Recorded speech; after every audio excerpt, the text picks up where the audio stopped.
Welcome to the final episode 4 of the Samurai Inner Closet. My name is Mandy Shintani. By tracing my father's life, I will recover the untold stories of Canadians of Japanese heritage.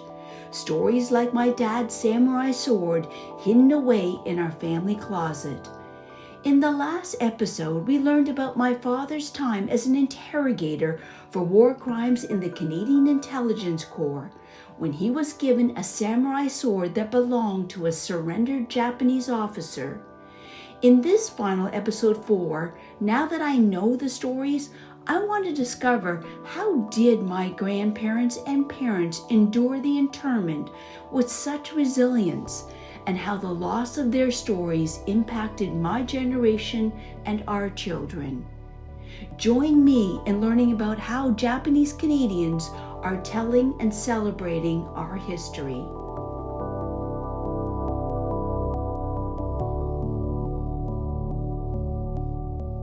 In episode 2, I learned that it was really my grandparents, or the first generation, referred to as Issei, and the older second generation, or Nisei, that suppressed the incredible burden of the internment to create a strong community for the sake of the children and younger Nisei like my father, who was only a teenager. To understand the Issei, according to author and artist Lillian Yano Blakey, we must look to our ancestors in Japan as far back as the time of the samurai, a period marked by a military dictatorship in which the shogun was the leader. This is what I think. They'd always been really hard workers, even in Japan, with the different class systems. Everybody in the farming or fishing to provide their crops or fish to their shogun. I think that they were very used to working really hard. And it's even today, the work ethic in Japanese has been instilled so that even with the most menial job, they try to do their best. My father always said to me, you must do your best in anything that you do. That's what pulled them through. It's the ikigai, the finding meaning in everything that you do rather than complaining about it. I think that's how they survived without putting blame on what happened, because for thousands of years, they couldn't put blame on anybody else. All they had to do was just keep on going and do the best they could. In almost every interview I've done, the phrase shikata ga nai is used to explain the mindset of Japanese Canadians. The literal translation is, "It is what it is." Here is author Chuck Tasaka explaining the meaning. Shigatakanai, to me, it could mean we can't do anything about it, we might as well give up. But the other way is, shigatakanai is the War Measures Act. Your hands were tied. You couldn't do anything. No matter how hard you tried, you couldn't solve that problem.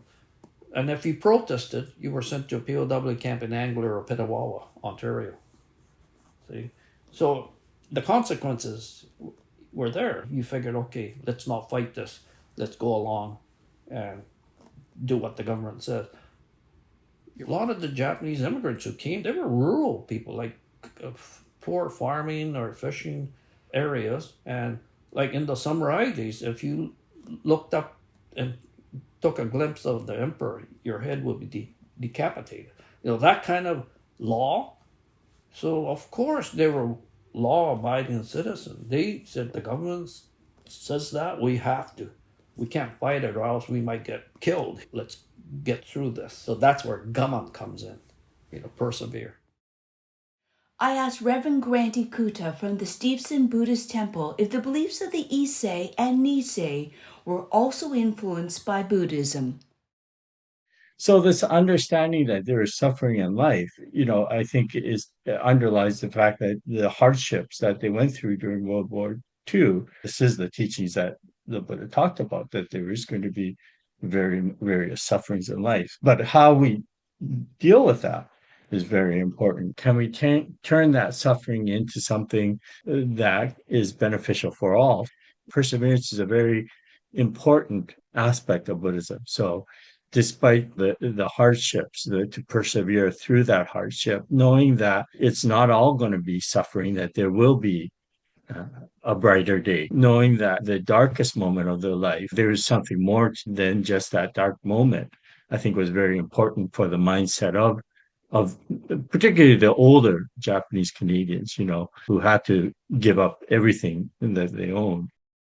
It helped that there was a community that was all in that same boat. It wasn't like you're the only one that was going through this. Community is just as important. It's one of the pillars of Buddhism. I think that sense of community, of oneness, even though they may have been born in Canada, I think they still had a very strong connection to their Japanese roots.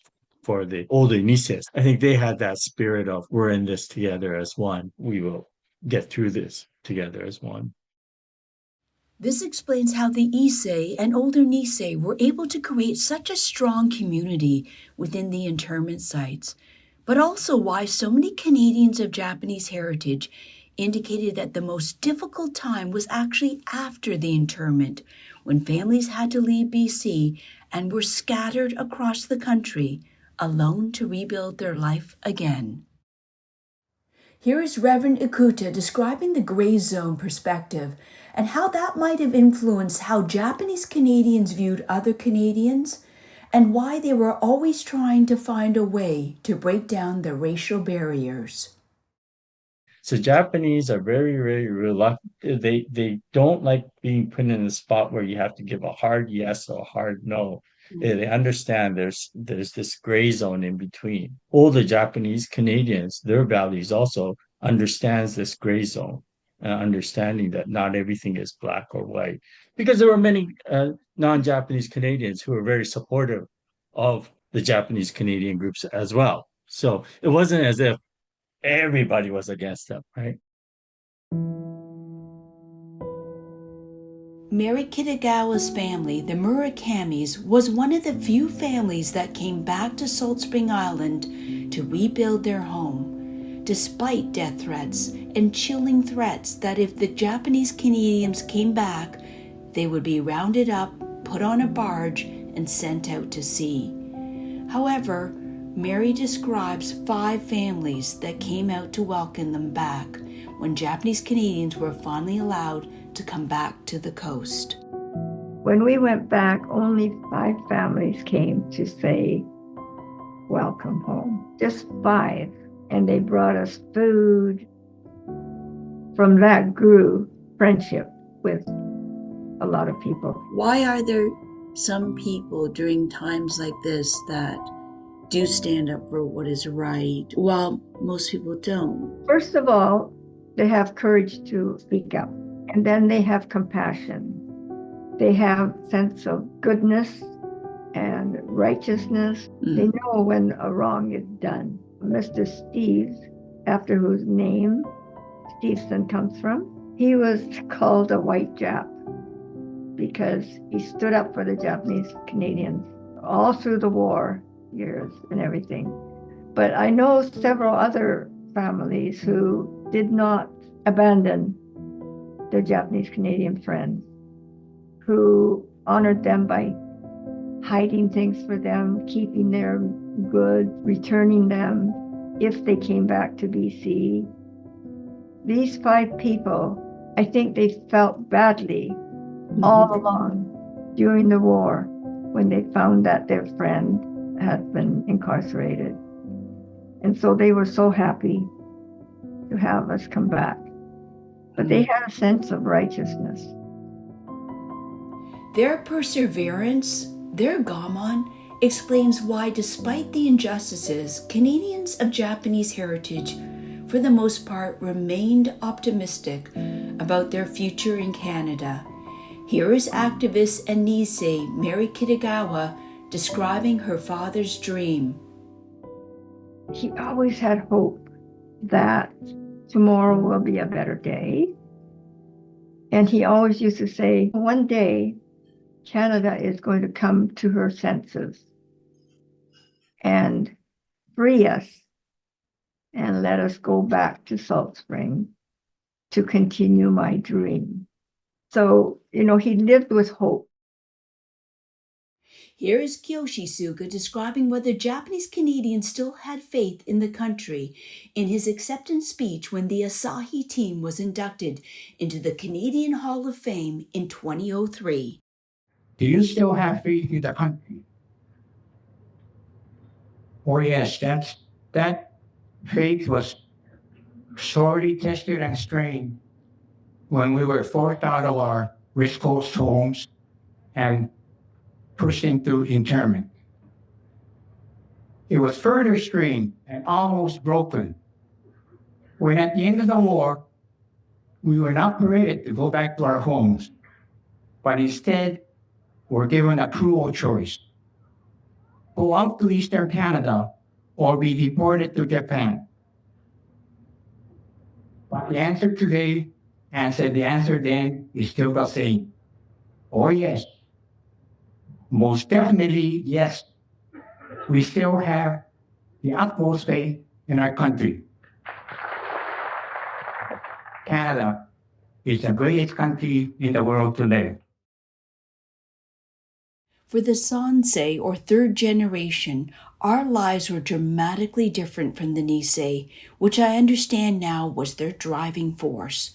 They wanted us to have the middle-class Canadian dream, and their gammon and optimism paid off, as described by Mora Matsubushi, the daughter of an S-20 veteran. If you look at the difference between the lives of the Issei, Nisei, and Sansei, it's huge. Between Issei and Nisei, the contrast is very significant. If you look back at the pictures and you look at where you lived and where your parents lived and the housing, etc., it was totally different. The Japanese Canadians in one generation, their socioeconomic status changed so dramatically.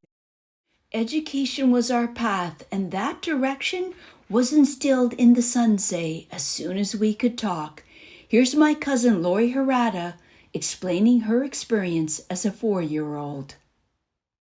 So I do recall conversations with my mom. It was like Eileen's life lessons. When I was like 4, she told me I needed to get an education, and I'd go to this place called university when I grew up. And I had no clue what university was. She described it as a big school. And she said, you have to get an education because nobody can take knowledge away from you. So this is what she's telling me when I'm 4. And so it wasn't until years later that I remembered all this. And the essence of that is knowledge is power. So even if they're interned, you cannot take away their power because they were educated. So I did go on to get university degrees, and so did my sister. And my brothers went for post-secondary education too, and so did all the cousins. The Nisei also focused on complete integration. Here's my sister Claire Shintani describing how we tried to not stick out. Just, remember when we would cook Japanese food? Mom would always want to get rid of the smell before any of our friends came over, which is really ironic because my friends ended up liking Japanese food a lot. So there was a certain shame in being Japanese and that we should become Canadian. I think that that's what they wanted to be. They wanted to integrate. I think for my mom, there was an element of safety too, that she wanted us to integrate and be Canadian so we would be safe. We were living the Canadian dream, but there was always a low-level hum that lingered in the background, as described by my sister Claire. It wasn't safe to be seen in numbers. It wasn't safe to be different. You have to be better than in order to be the same, which is kind of sad because it meant that the message was, well, we're a little bit lesser than, right? You and Jay, I remember one time, were in the newspaper. You had won the art award and Jay had won for best English and science at the high school. Mm-hmm. And do you remember Mom? She said, oh no, you guys shouldn't have won all the awards. Oh, that there might be a little bit of resentment? Yeah, it was kind of the opposite of what you would expect for any parent. Your kids win outstanding award for academic studies. So there was kind of that balance between integrating but not shining too brightly to attract attention to you as well. Right. When I was a teenager, I had very kind Caucasian friends, but I never told them that I thought a day never passed when I didn't hear someone say, "Hey, Chink." When I look back with a gray zone perspective, I realize I learned a lot from these remarks, such as patience for people to change over time, and how the best revenge is to laugh. But because we no longer lived close to each other in communities, and I had no Japanese Canadian friends, I wonder now for other Sansei if they felt that loss of belonging or loneliness when we dealt with hurtful comments on our own. Here's my cousin Lori on her experience. I got bullied a lot when I was little, and it was usually kids calling me Jap or slanting their eyes, and I'd come home crying and I'd say, "They called me Jap and said this," and my mom would say, "Well, you go back and you tell them sticks and stones will break my bones, but names will never hurt me." I thought, that's pretty lame. Can't I just smack them?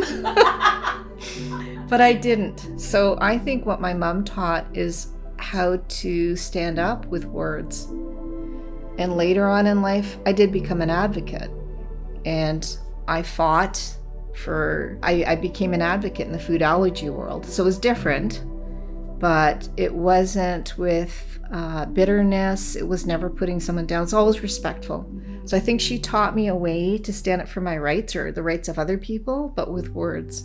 We were just trying to grow up like everybody else. And again, a lot of times I had wonderful friends. The neighbors were fantastic. It's only when people made a point of pointing you out as being different that I felt different and the need to defend myself. And I think that's been through my whole life. If you see me as a woman, good-hearted, smart, caring. Like, judge me on that. Don't judge me by what I look like, because I have almond eyes. My skin's not the same color as yours. How did we reach a 95% interracial marriage rate? One of the highest in Canadian history? Here are the perspectives of Lillian Yano Blakey and my sister Claire. Well, immediately after the war, there were a whole lot of war movies, like Tea House of the August Moon, and then there were other war movies where they showed Japanese soldiers as really ugly, with buck teeth. Tea House of the August Moon broke that tradition in that the two GIs fell in love with Japanese women. It's a distorted view of what Japanese women are like. I found that at school, a lot of boys wanted to date me because they thought I was like a geisha and they wanted to find out. I didn't mind that movie so much because at least, it had that romantic thing and they weren't portrayed as really terrible people. I think as a result, I wanted to be white, like Marilyn Monroe. I really hated the way I looked, but also to be treated as an exotic woman and not as myself. And I do think that it sort of messed up, my choices for marriage and so forth in the beginning. It made me want to distance myself from anything Japanese. But the people that you saw every single day were Caucasian people, right? And so that was sort of your ideal of beauty, is these white men. Mm-hmm. So, but I would say for me, as a thing of safety, I picked my husband because he was big and he had muscles. Subconsciously, I wanted someone to take care of me, to protect me, right? Mm-hmm. Even though by then I didn't really need someone to protect me. Well, I mean, Mom and Dad never openly ever said to us, you must integrate into Canadian culture. Like, if there was any kind of blatant rules that they told us, like, don't date anyone who's Japanese Canadian. No. Don't marry. It was an unwritten rule. Well, but marry somebody that's a dentist or a doctor. That's true. That's true. Looking back, here's Lillian's perception on integration. I mean, you lose a lot, but then you gain other things. You find your own way, and we are no longer Japanese. We have inherited, some of the basic beliefs and principles and ways of behaving. But then if we went to Japan, I think that we probably couldn't buy into their whole system of belonging to a company and knocking yourself out. We are North American that way. The whole concept of being Japanese Canadian, how we've taken some components out of that Japanese culture, but we're very Canadianized as well.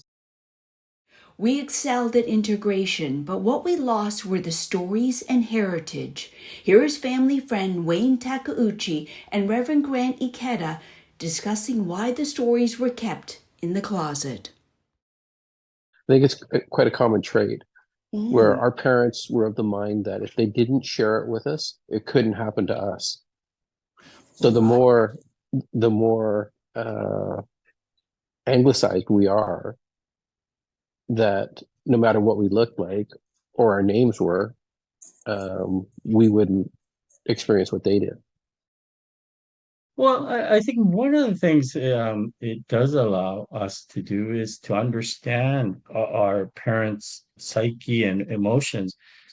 The Sansei and Yonsei, some of them will have some angst about the fact that their parents weren't more open about their experiences and that they held it within themselves.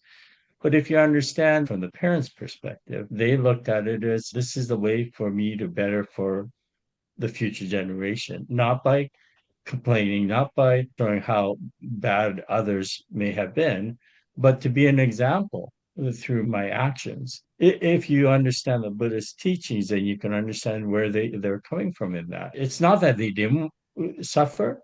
They suffered tremendously. And it's also not that I'm sure part of them probably would have loved to scream out, the indignations that they were faced with. But they also realized that's probably not the best way of dealing with it. It seems that less stories were passed down in families that endured more hardship. In our family, we heard even fewer stories from my mother, as her family's loss was much greater than my father's. In episode 1, I learned that her family had a growing farm of 60 acres of greenhouses in Maple Ridge when they received notice of the interment. Her older brother was upset with their predicament and disappeared from the fields of the Lemon Creek internment camp. Did he get lost in the mountains or murdered trying to run away as an enemy alien? It was never resolved. Until I visited Lemon Creek, I did not even know his name. It is Tokuichi Yamasaki, and he was only 27 years old. Here's my sister Jay Shintani discussing this and how shame also hindered the storytelling. Because Dad always put kind of a positive spin on it, right? But because Mom's family, they lost more financially, and then her brother disappeared in the mountains. So from Mom's side, you could see it being more traumatic than Dad's. Maybe he didn't talk about it because there's that sense of shame about it too. And I think the shame is pretty common, right? What do you mean by that? The shame? Yeah. Like they're embarrassed that happened to them. I think you kind of feel like you did something wrong or there was something wrong about you that happened to you. Here is Frank Morisugu, the last surviving Nisei veteran from World War II. Shame that, there are so many people who hate you without even knowing you at all. There's always people looking for somebody to blame. If the individuals or small groups of people do it, you say that's human. But when governments and businesses go out of their way to do it, well, then that's a whole different thing. Enduring hatred and suppressing your anger that your hard work and perseverance still led to such unjust loss? Many Japanese Canadians didn't openly blame the government. But if there's no one to blame, did the pain turn inward, becoming shame? The federal government apologizing for this terrible injustice was a turning point for many Japanese Canadians. And it was after this time that we noticed that our father started telling us more stories. In 1988, Prime Minister Brian Mulroney issued a formal apology and granted $21,000 in redress to every surviving Canadian of Japanese heritage who had endured the internment. This was the result of years of relentless advocacy by Japanese Canadian activists who also had to manage conflicting opinions within their own community. We all have learned from personal experience that as inadequate as apologies are, they are the only way that we can cleanse the past so that we may, as best we can in good conscience, face the future.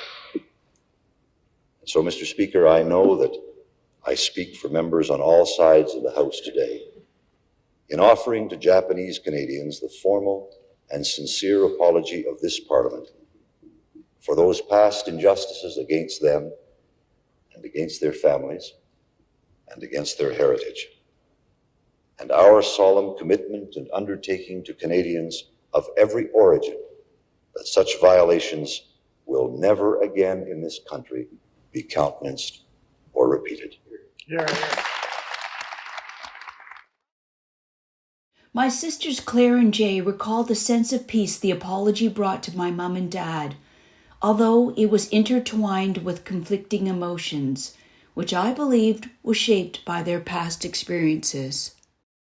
There was a ceremony in Ottawa. Dad was a vet. He got dressed up with his medals and everything, and he got to meet Brian Mulroney. My father felt that the apology was a little bit too late because a lot of the people that had been directly affected by being interned during the war had died, like his parents. So they never got a chance to experience that apology.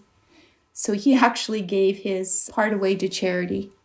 Even with the apology and the compensation, like I still remember Mom and Dad didn't want the money, right? And then it was because I think they were worried about backlash against them, right? And I think until they did the reparations, like the apology, that did bring a lot of peace to Dad about what happened, that public apology. My hope is that this podcast inspires you to discover your own family stories, changing your perspectives on your grandparents, your parents, and ultimately yourself. Here is Kim Walker describing what she learned on her journey. I said that learning about my family history helped me to understand myself. I think it also helped me to understand my mom. And it feels like a little bit too late because when I was a kid, I used to get really upset with I'd get really angry at her. Why didn't she ever speak out? Why didn't she ever get angry? Why didn't she deal with conflict? Luckily, before she died, I did grow to understand that some of that is the Japanese culture of being quiet and being respectful and not complaining. Part of it is probably the trauma that she went through, and I think that it took me a long time to get past some of those things that she passed on to me that I didn't understand. I know that I'm quite different than my mom was, but I've always felt for both of us, there's been a struggle to keep up our confidence, to not feel defeated when there are challenges. I think for Mom, it was just that defeatism. You know, you're up against the world. I railed against it, but I know it also affected me. I think it took me years to kind of get through some of the emotions that just got passed on to me without realizing it. You said your view of your mom has changed through learning about her history. Like when you think about your mom, are there certain words you think about now to describe her? Strong. Very strong. Very determined. another frustrating thing that I used to feel that now I have complete admiration for was how much she did for everybody. And now I would say some of the words were generous, loving, caring, selfless. But she didn't realize that she was respected so much by friends around and neighbors. She didn't see that because she had lost so much during the war, lost her dignity. She did have dignity. She didn't necessarily feel it that much. Sometimes I wonder too, are we crying for all the stories that weren't told? I'm definitely crying for my mom because it hurts. It hurts to know that she was hurt so much. You know, there are things that were not resolved, so maybe I'm crying for her. But it's just because of love. If you love somebody, it's going to hurt. It's going to hurt if you lose them. It's going to hurt if you know that they were hurt. I asked Kim about her 10-year project to build the Fujikawa Memorial Garden to honor her mother's family's contribution to the Silverdale community in Mission, supported by a grant from the Japanese Canadian Legacy Society. Tell me, what would your family think about the garden? The ones who've passed away? I think they would be a little bit embarrassed at being in the limelight. It's a typical Japanese Canadian, right? I think that it would help settle things for them a little bit. Starting to cry now. I think it would make them feel like this is their home, this was always their home, and it will always be their home.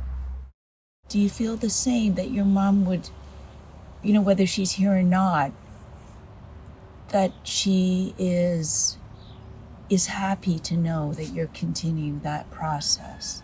I think that she would be happy that I'm continuing this process.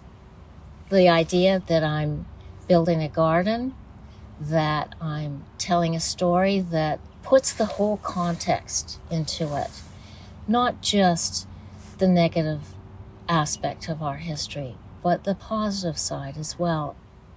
I think telling that whole story is really important because the history of Japanese Canadians isn't just about the internment. It's a lot more complex, a lot more beautiful. In my last interview, I asked my sister Claire if the stories in the podcast have changed her. How do you personally feel about hearing all the stories in the podcast? Oh, I feel lighter. Okay, I'm going to cry. Did you cry a lot? I cried after hearing every episode. I cried every day listening to all the stories. I just cried because of what happened to them, but also the way they conducted themselves. I cried because, the kindness of friends and strangers. I feel lighter. I feel like I finally get it. I understand.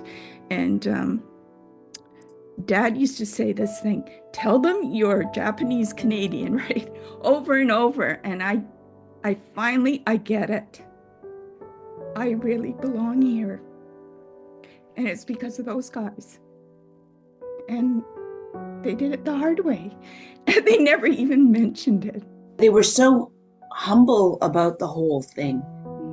I get it. I understand. I understand my parents a lot more. Do you understand yourself more? Oh, definitely. Definitely. I just feel more grounded, right? But at the same time, lighter. I'm not carrying around this, whatever it was, just knowing. I just feel better. That needed to be done, I think. Oh, thank you. I know, because it was like we didn't know the stories, but they're there, and that weighs on you. I agree with you, like feeling lighter. That weight has gone off me because it's like I know the story now, and I agree with you. I feel so like proud to be Canadian of Japanese heritage. Well, the Yonsei or fourth generation are openly curious and proud of their Japanese Canadian culture. They also don't have the stories handed down from the Sansei, which I understand. I left this discussion with my daughter Keiko until the last week of making this podcast. I feel like it's really important because the whole thing at the podcast is that I'm trying to find out my own family stories. And yeah, I just realized I didn't really pass on any stories to you guys either. Well, yeah, I mean, Yeah. we talked about like one or two stories, but I think that as young kids, you didn't know many stories either until you started, asking the questions and starting the podcast. Not only our family history and being mixed race and really exposing you guys to Japanese culture. I had just been watching a film called One Big Happa Family, and it was about a guy trying to figure out his identity when he was half Japanese. We never really had any conversations about you guys being half, too. So And I remember going into elementary school with my name being Keiko. And so naturally, a lot of questions I got from teachers and from other students were, what is the meaning of your name? And so I think in a very focused way in my life, it made me think almost every day about what does it mean to be part Japanese? I don't know too much about Japanese culture. Why? Like, why was I given this name? Reflecting back now, but as a young kid, the answer is no. Honestly, did I understand what it meant to be a Japanese Canadian? No. Did I really feel connected to my Japanese culture? No, but I really wanted to. We actually went through that transformation where in school they started asking us questions about, where does your family come from? By the time I was in high school, I felt very safe. I think the tables turned a bit and people started saying like, you're half Japanese. That's so cool. And so I think those questions made me think, okay, other people are also interested and it's okay for me to wonder about that culture. I never thought of the implication of your name being Keiko. Really? The impact of that. Because it was really your dad's idea, wasn't my idea. So honestly, I always thought it was interesting as a young kid that my name was given to me essentially because my dad, who is not Japanese, came up with the name or wanted a traditional Japanese name, Keiko. And I do think it was conflicting growing up, thinking my mom's side is the Japanese side, but then kind of moving on in my life and learning more about the history of Japanese Canadians made me really view my name, my culture in a very different light. And I've noticed that now it's much easier to tell someone, like, my name is Keiko. And if they ask me, tell me more about why that is, I can answer that question much more easily. And I don't catch myself apologizing for not speaking Japanese or something like that. I think now there's actually a pride to my answer when I get to say, I'm half Japanese. Truly, as a kid, to my mom, I never felt like you didn't do your job of teaching us about the culture. I always felt like that was how you were raised and that you weren't taught that it's okay. I actually felt like you were doing it to protect us in some ways and also just were being honest because you didn't grow up with a lot of close Japanese like family members. You didn't speak Japanese, and that was just the way that you were raised. I feel a huge weight off my chest. Looking back, I know there were times my children wanted to talk about the challenges of being half Japanese, but I didn't have the words or the stories to share. Talking to Keiko feels like it has brought this journey full circle. I understand now why the Issei and Nisei didn't tell their stories. And like many sansei, I have to forgive myself for not asking sooner. Just as my daughter forgives me for not passing it on earlier. Here again is Lillian Yano Blakey explaining how the fourth generation, referred to as Yonsei, and future generations are leading the way in the arts, but also facing the challenge of being mixed race. The Yonsei are now doing amazing work in terms of the arts. I know that. And many of them are trying to find their own identity. And it's hard for them too. I mean, are all of Japanese genetic makeup, but they have many different genes. And to understand what it's like to be a mixed race person is also difficult for many people who are completely Japanese. Why do you think that is?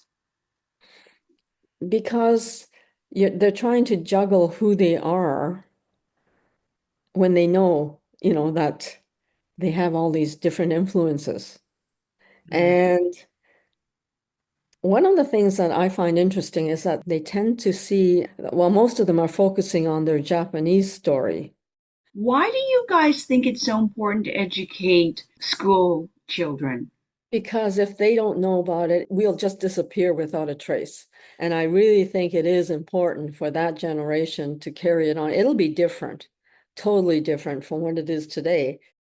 For my family, we learned the stories not from asking our parents, but from books such as Obasan, The Enemy That Never Was, and documentaries such as Sleeping Tigers, The Asahi Baseball Story. I asked actor Julie Tamiko Manning, co-theater creator along with Matt Miwa of the play Tajme, The Living Archives, how her play opened up the door to families telling stories.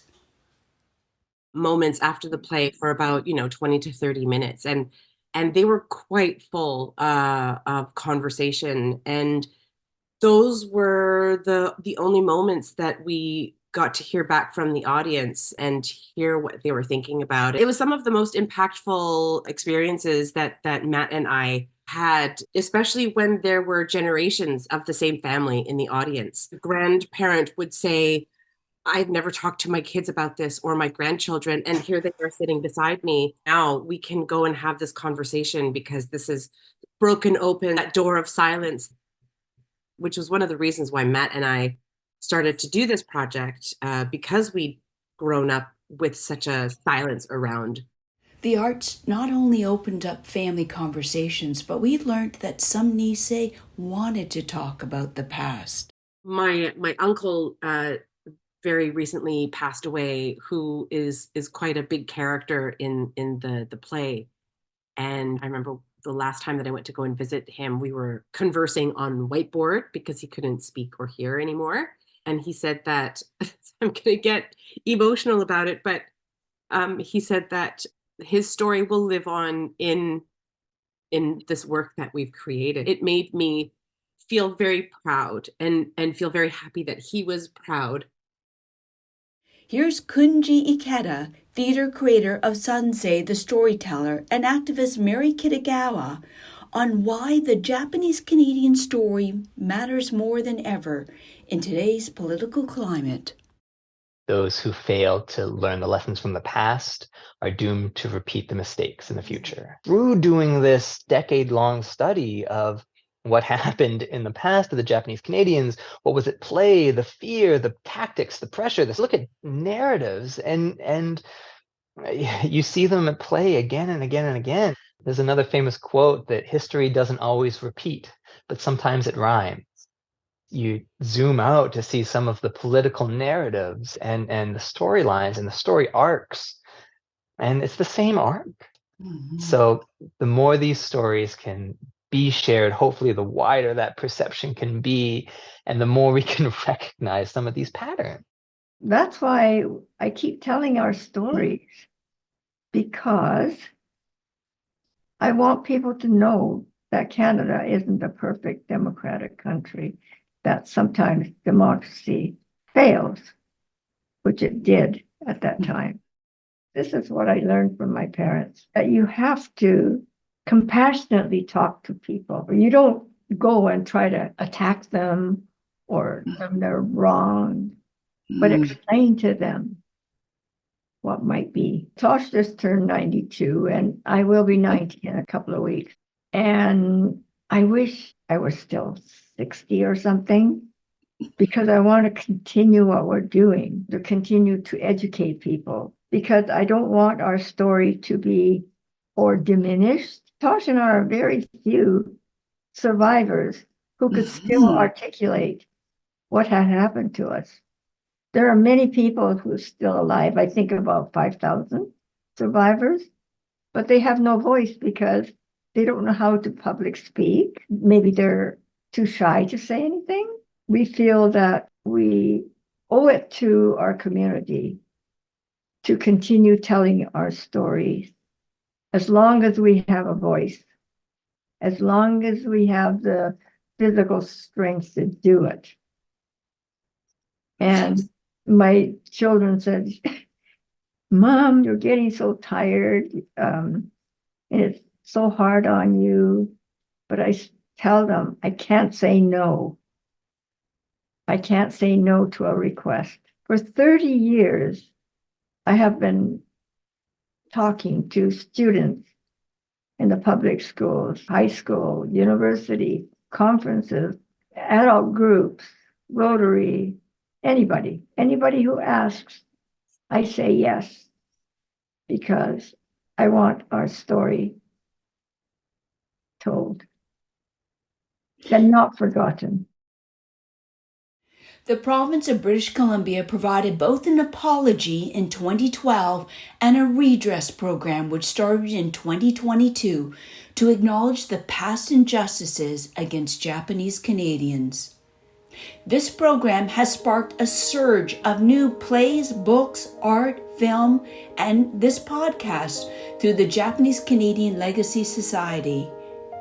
I asked Julie Tamiko Manning and poet Michael Pryor why they're feeling so optimistic about the future, with the younger generations carrying on the legacy to tell the stories. I feel like the last couple of years have been a really great time. I mean, the world is burning, but in terms of finding this Japanese Canadian community, I feel like there's been this incredible wave of connection the last couple of years. And there's this fire in the community to stay connected. I just think it's so wonderful that there's so many artists and so many journalists and people who really want to connect and talk to each other and support and lift each other. Our community can be prideful again and be celebratory. Yeah, I feel very hopeful about the future. There's so many people doing wonderful work. I think my peers, like of my generation, younger, are also like I think very engaged with and respectful of and connected to, or trying to be, to like older generations. And I do feel one thing that would be really helpful is to ensure that each of us passes it down to our children. We just can't rely on artists and authors to do all the work. Michael, I'm feeling very optimistic for our conversation, because if it's in the hands of people like you, then I feel very optimistic about it being carried on. The Japanese Canadian Legacy Society has also funded plaques, gardens, and local museum displays where Canadians of Japanese heritage lived and were interned. A large monument with the names of 22,000 Japanese Canadians will be erected in Victoria by 2026. This is all to increase awareness of our history for everyone to learn, but also for Japanese Canadians who are making a pilgrimage back home to BC to where their families lived. Michael Abe, a project manager for the Landscapes of Injustice program and the guide for the internment bus tour that I went on in episode 2, describes what you might find along your journey. This JC Legacies, they have the Heritage Sites pillar where these smaller communities have been given grants to help develop interpretive material. So when you go to Main Island next time, you'll see more content in their museum. You'll see signage throughout the island. You realize there was like 71 people that were from Main Island, this tiny little island, and they were very instrumental in tomato farming. And because of that, when they went to Lake East Lillooet and continued on with tomato farming and where they ended up in internment, you can just start to put all the dots together, and it's just making our history a lot more full, like more complete. And finally, as part of discovering your origin story, here is Michael Abe again, describing a very easy-to-use digital archive, which he describes as the most impactful outcome of their program. We brought the Library and Archives Canada on as a partner with Landscapes of Injustice, and they agreed to provide us 15,000 case files of the Office of the Custodian of Enemy Property that were produced during World War II. And then we put them on our database. And since that launch, we've had over 3 million hits to it. It's been invaluable for our community. Instead of having to go to library archives and request their case files, they can just type in their family name or their grandfather's name. It's like verifying and confirming some of these stories or filling in the blanks. They get more curious and start exploring more. Our stories are finally out of the closet. I believe my family's legacy is to keep on telling the story of our samurai sword. My father's samurai sword is now at the Nikkei National Museum in Burnaby, BC. Before my father passed away, he donated his sword to the museum as there was no identifying tag to trace its origin to the family in Japan. Here is my sister and I discussing the sword's new home. What do you think about the sword being in the Nikkei National Museum? Oh, I'm really happy about that. I think Dad would have been happy that it's safe. It's being maintained, and that sword's had a long journey, and I'm just happy that it's in a place where it will be seen and honored. I like how Steve Nishio, the son of a veteran that served along with my father, describes the philosophy of my dad's sword in our journey to uncover our stories. We no longer have to use the sword for its original purpose, but now it's kind of a tool to guide us on our path, a path to enlightenment, or whatever that means to you. It's a path to becoming a more complete human being. I've got a long, long way to go in my martial arts and my path in life, but it is my path. Before ending this podcast, I wanted to visit my father's samurai sword one more time at the Nikkei National Museum. I thought I would still be fearful of it, but to my surprise, during the visit, I only saw the beauty of the sword, its strength, its long history, the ties to Japan and Canada, and everything it gave to me. The sacrifices, not just to Canadians of Japanese heritage, but for all Canadians. And when I held the sword, I felt so proud. I imagined my father saying, "Mandy, what a great experience we had making this podcast." My dream for you, when you look for whatever is hidden in your closet and rediscover your stories, you'll remember the power of my father's samurai sword. Thank you from the bottom of my heart for listening. I'd like to dedicate this podcast to the generations of Canadians of Japanese heritage who were affected by the internment, and to everyone who is open to hearing the stories.